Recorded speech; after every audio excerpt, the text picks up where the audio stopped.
사랑하는 서당중앙교 믿음의 가족 여러분, 월요일 매일 감사 예배를 주님 앞에 올려드리겠습니다.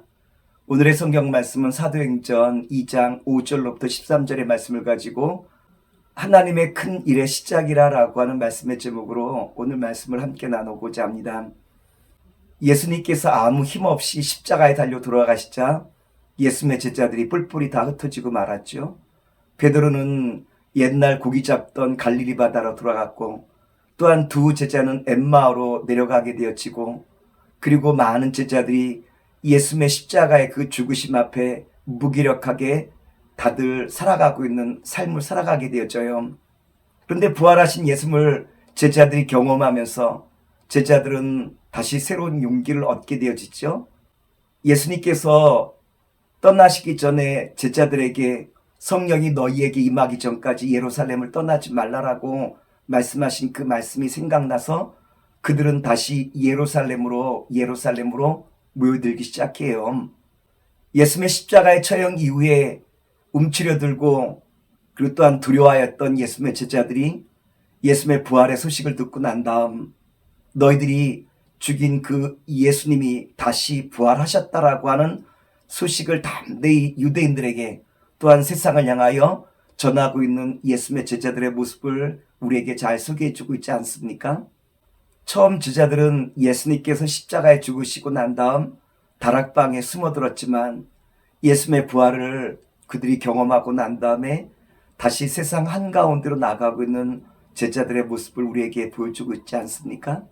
그런데 절기를 지키기 위해서 예루살렘으로 성지 순례를 떠난 수많은 나라의 사람들이 방언 소리를 듣게 되었죠.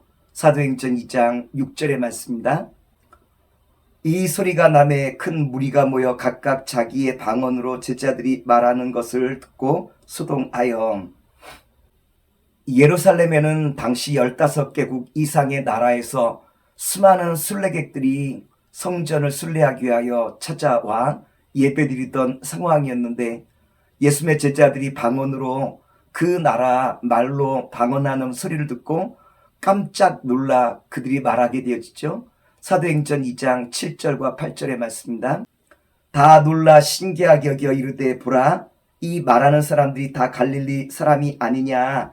우리가 우리 각 사람이 난 곳 방언으로 듣게 되는 것이 어찌 됨이냐. 각 나라에서 예루살렘으로 찾아온 사람들이 방언으로 제자들이 그 나라 언어로 말하게 하는 것을 듣게 되어지죠. 그렇다면 그 나라 언어로 듣게 되어지는 그 이유가 어디 있겠습니까? 사도행전 2장 11절에 보면 이와 같은 말씀이 기록되어 있어요.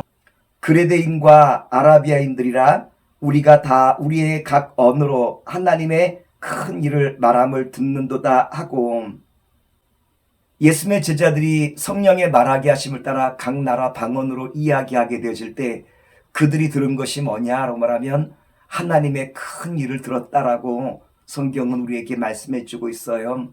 그렇다면 하나님의 큰 일이란 무엇일까요? 누가복음 24장 27절과 28절 말씀입니다. 또 그의 이름으로 죄 사함을 받게 하는 회개가 예루살렘에서 시작하여 모든 족속에게 전파될 것이 기록되었으니 너희는 이 모든 일의 증인이라. 하나님의 큰일이란 무엇일까요?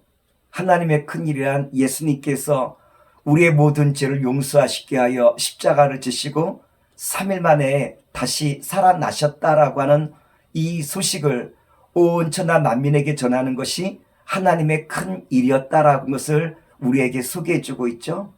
하나님께서 우리에게 성령을 보내주신 이유가 있다면 이제는 하나님께서 우리의 모든 죄를 용서하시게 하여 예수님 땅에 보내시고, 또한 예수님께서 우리의 모든 죄를 용서하시게 하여 십자가를 지시며 3일 만에 부하셨다는 이 놀라운 소식을 전하라라고 한 것을 우리에게 알게 하시게 하여 성령을 우리에게 선물로 보내셨다라고 하는 것을 우리에게 말씀해 주시고 있죠.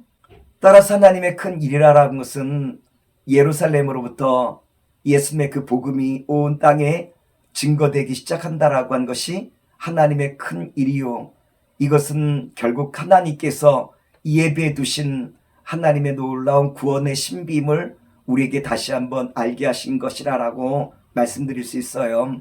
그런데 세계 만국에서 찾아온 사람들이 자기 언어를 듣게 되어지고 또한 제자들이 예수님의 큰 일을 행하기 시작하는 것을 바라보면서 그들이 뭐라고 이야기합니까? 사도행전 2장 12절과 13절 말씀입니다.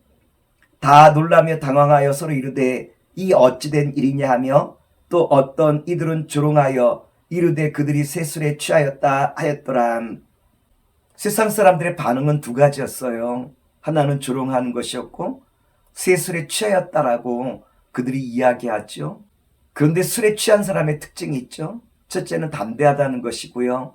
둘째는 말을 많이 한다는 것인데 예수님의 제자들이 새 술에 취해 있는 것처럼 어떠한 모습으로 보였을까요? 첫째는 담대했고 둘째는 예수님의 그 복음을 온 세상에 전하느라 그들이 말씀을 많이 나누는 모습을 보면서 새 술에 취하였다라고 고백하고 있죠. 오늘 바라기는 저와를 통하여 하나님의 큰 일을 감당해 나가실 수 있는 아름답고 복된 주님의 자녀와 백성 되기를 원합니다. 힘들고 어렵지만 오늘 새 술에 취한 초대교회 성도님처럼 이제는 담대하게 주의 복음을 전하는 주님의 거룩한 자녀와 백성 되시길 기도하면서 모든 말씀을 마치도록 하겠습니다. 사랑의 주님, 오늘 주님의 거룩한 자녀들이 오늘 말씀을 통하여 우리에게 주신 주님의 금성을 따라 이제는 하나님의 큰 일을 감당할 수 있는 주님의 복된 자녀와 백성 되게 하시옵소서. 예수님의 이름으로 기도합나이다. 아멘.